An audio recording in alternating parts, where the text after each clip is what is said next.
Hello दोस्तों, मेरा नाम अनिकेत सिंह है और द रियल गाइड चैनल में आप लोगों का स्वागत है। तो आज मैं अपना आरआरबी पीओ का स्केल वन का जो मेरा इंटरव्यू हुआ है कल 29 तारीख को, मैंने बिहार से डाला था फॉर्म। तो वहाँ पे मेरा जो इंटरव्यू था वो पटना में हुआ है। तो उसका एक्सपीरियंस शेयर करने वाला हूँ कि मेरे से क्या क्वेश्चन पूछा गया। तो उससे पहले अगर आप लोग मेरे चैनल पर नए हैं तो मेरे चैनल को सब्सक्राइब करेंगे और अपने दोस्तों के साथ भी शेयर करेंगे, ताकि बैंकिंग या इंश्योरेंस में आने वाली जो भी अपडेट्स है वो आपको सही समय पर मिलती रहे। तो चलिए बात करते हैं कि कल मेरे से क्या क्वेश्चन पूछा गया। ठीक है। तो सबसे पहले मैं गया तो मेरे पैनल में टोटल 5 लोग थे, 4 सर थे और एक मैडम थी। तो मैं जैसे इंटर किया तो मुझे एक सर दिखाई दिए, तो मैंने उनसे पूछा कि मे आई कम इन सर, तो उन्होंने बोला कि हाँ आप आ सकते हैं। फिर मैं जैसे ही इंटर किया तो उन्होंने मुझे कहा कि आप बैठ जाइए। तो मैं बैठा तो सबसे पहले जो सबसे लेफ्ट में सर थे, उन्होंने मुझसे सबसे पहला क्वेश्चन यही पूछा कि आप अपने बारे में बताइए, आपका नाम क्या है। तो मैंने बताया कि मेरा नाम अनिकेत सिंह है। तो फिर उन्होंने बोला कि आपका घर कहाँ है। तो मैंने बताया कि मैं बिहार के सिवान डिस्ट्रिक्ट का रहने वाला हूँ।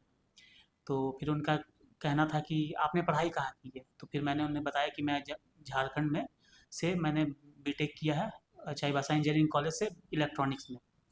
तो फिर उनका अगला सवाल था कि आप अभी क्या कर रहे हैं। तो मैंने फिर बताया उन्हें कि मैं अभी करंटली में बैंक ऑफ इंडिया में कस्टमर सर्विस एसोसिएट के पद पर कार्यरत हूँ। तो उन्होंने बोला कि बैंक ऑफ इंडिया में आप कब से काम कर रहे हैं। तो फिर मैंने बताया कि पिछले साल ही सितंबर में मेरी ज्वाइनिंग हुई है। उससे पहले मैं ग्रामीण बैंक में भी 2 साल कार्यालय सहायक सहायक के पद पर कार्य कर चुका हूँ।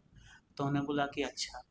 तो जो लेफ्ट वाले सर थे उन्होंने फिर मुझसे क्वेश्चन पूछना स्टार्ट किया। तो उन्होंने सबसे पहले मेरे से पूछा कि बैंकिंग जो है, बैंकिंग से आप क्या समझते हैं और बैंकिंग का जो टर्म है वो कहाँ पे, किस एक्ट में है। तो एक्चुअली मुझे एक्ट याद नहीं था, तो मैं कोशिश किया उन्हें बताने का। ठीक है, मैंने आरबीआई एक्ट का बताया कि हाँ आरबीआई एक्ट 1934 में है। ठीक है।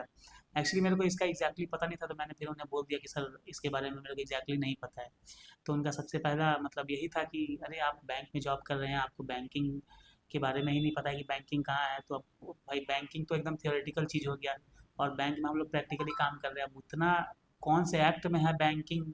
बैंकिंग एक्चुअली वो बैंक के बारे में नहीं पूछ रहे, बैंकिंग वर्ड को पूछ रहे थे। तो अब मैं वो नहीं बोल पाया। तो फिर मैंने बोला कि सर इसके बारे में मुझे जानकारी नहीं है। तो उन्होंने बोला कि ठीक है, आप जाइएगा तो यहाँ से एक्ट ज़रूर पढ़िएगा कि कौन से एक्ट में है और क्या है। तो फिर मैंने बोला कि ठीक है सर।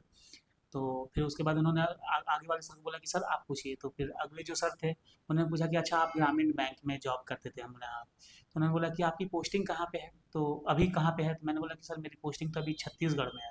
छत्तीसगढ़ में कोंडागांव डिस्ट्रिक्ट में है और वो रायपुर जोन के अंदर में आता है। तो उन्होंने बोला कि अच्छा, तो ग्राम जैसे आप जॉब करते हैं तो वहाँ पे एटीएम वगैरह तो इशू करते होंगे ना। तो मैंने बोला कि यस सर। तो फिर उन्होंने बोला कि अच्छा एटीएम जो इशू करते हैं, तो एटीएम जैसे एक वीज़ा हो गया, एक मास्टर कार्ड हो गया, वैसे अपने इंडिया का भी एक कार्ड है। तो वो कौन सा है आपको याद ना पता है। तो मैंने बोला कि हाँ सर पता है, पर मैं अचानक से ब्लैंक हो गया वहाँ पे, तो मुझे याद ही नहीं आया कि अच्छा रुपए है। तो मैं बोला कि सर मैंने सुना भी है, मैं इशू भी किया हूँ, पर मुझे अचानक से मैं ब्लैंक हो गया हूँ, मुझे याद नहीं आ रहा। फिर उन्होंने बोला कि रुपए सुने हैं। तो मैंने बोला कि हाँ सर हाँ रुपए है। तो उन्होंने बोला कि अच्छा कोई बात नहीं। फिर नेक्स्ट वाले सर थे, उन्होंने पूछा कि अच्छा आप छत्तीसगढ़ में जॉब कर रहे हैं। तो मैंने बोला कि हाँ। बोले कि अच्छा छत्तीसगढ़ के चीफ मिनिस्टर का नाम क्या है। तो फिर मैंने उन्हें बता दिया कि छत्तीसगढ़ के सीएम का नाम ये है। तो उन्होंने बोला कि अच्छा ठीक है। उसके बाद एक और सर थे, उन्होंने मुझसे पूछा कि अच्छा एनपीसीआई का नाम सुना है आपने। मैंने बोला कि हाँ एनपीसीआई के बारे में सुना है। तो उन्होंने बोला कि एनपीसीआई क्या है और क्या काम करता है। तो फिर मैंने उन्हें बताया कि एनपीसीआई जो है उसका फुल फॉर्म बताया कि उसका फुल फॉर्म है national payment corporation of India limited. फिर मैंने बताया कि ये जो हमारे देश में जो भी जितने भी पेमेंट सेटलमेंट होता है, सारा उसको रेगुलेट या उसको जो भी मॉनिटर वो एनपीसीआई करता है। फिर मैंने उन्हें ये भी बताया कि इंडिया से बाहर जो भी पेमेंट होता है यूपीआई के अंतर्गत, वो सारा जो होता है वो एनआईपीएल एक संस्था है, एनपीआई का ही सब्सिडरी है, एनपीसीआई इंटरनेशनल प्राइवेट लिमिटेड। उसके वो ये सब देखता है। तो फिर उन्होंने बोला कि अच्छा कौन कौन सा पेमेंट होता है। तो मैंने उन्हें बताया कि इसमें यूपीआई होता है, आईएमपीएस वगैरह आता है। तो उन्होंने बोला कि अच्छा ठीक है। उसके बाद उसके बगल में एक सर थे, तो उन्होंने बोला कि अच्छा आपने पीएम विश्वकर्मा के बारे में सुना है। तो मैंने बोला कि हाँ पीएम विश्वकर्मा के बारे में सुना है सर। तो बोले कि क्या होता है बताओ। तो मैंने बताया कि पीएम विश्वकर्मा जो होता है वो एक स्मॉल जो बिजनेसमैन होते हैं उनके लिए जॉब है। इसमें जो लोहार हो गए, बढ़ई हो गए, ये उनके लिए मेनली होता है। ठीक है। तो उन्होंने बोला कि अच्छा इसमें लिमिट कितनी होती है। तो लिमिट मुझे एक्चुअली याद नहीं था, तो मैंने बोल दिया कि सर इसका लिमिट मुझे याद नहीं है। तो वो बोले कि अच्छा ठीक है कोई बात नहीं।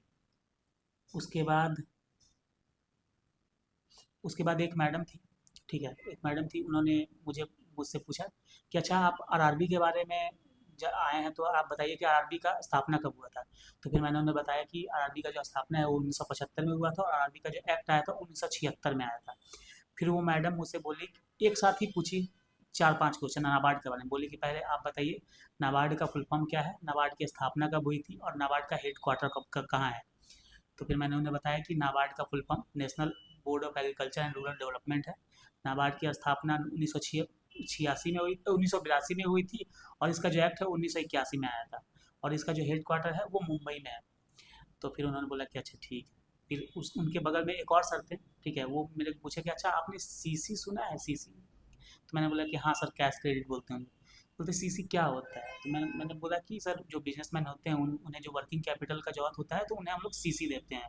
तो बोले कि अच्छा आपने स्टॉक स्टेटमेंट सुना है। तो मैंने बोला कि हाँ। तो बोले कि वो क्या होता है उसके बारे में बताइए। तो मैंने फिर उन्हें बताया कि स्टॉक स्टेटमेंट जो होता है वो मतलब जो भी बिजनेसमैन जो जिसको सीसी हम लोग देते हैं तो उसका जो स्टॉक का जो स्टेटमेंट होता है कि उसके पास क्या क्या स्टॉक है वो हम लोग देते हैं। तो बोले कि ठीक है। फिर बोले कि अच्छा इसका टेन्योर क्या होता है। तो मैंने बोला कि ये शॉर्ट टर्म लोन होता है, 1 साल के लिए होता है, अगले साल फिर वो रेनवल होता है। तो उन्होंने बोला कि ठीक है। तो फिर मतलब मुझसे इतना ही क्वेश्चन पूछा गया, इतना पूछने में लगभग 10 से 12 मिनट लग गया। उसके बाद उन्होंने बोला कि ठीक है, थैंक यू, वेरी गुड, अब आप जा सकते हैं। तो मेरा इंटरव्यू का एक्सपीरियंस यही था, ठीक है। तो अगर आप लोग मेरे चैनल पर नए हैं तो मेरे चैनल को सब्सक्राइब करेंगे और अपने दोस्तों के साथ भी शेयर करेंगे। Thank you.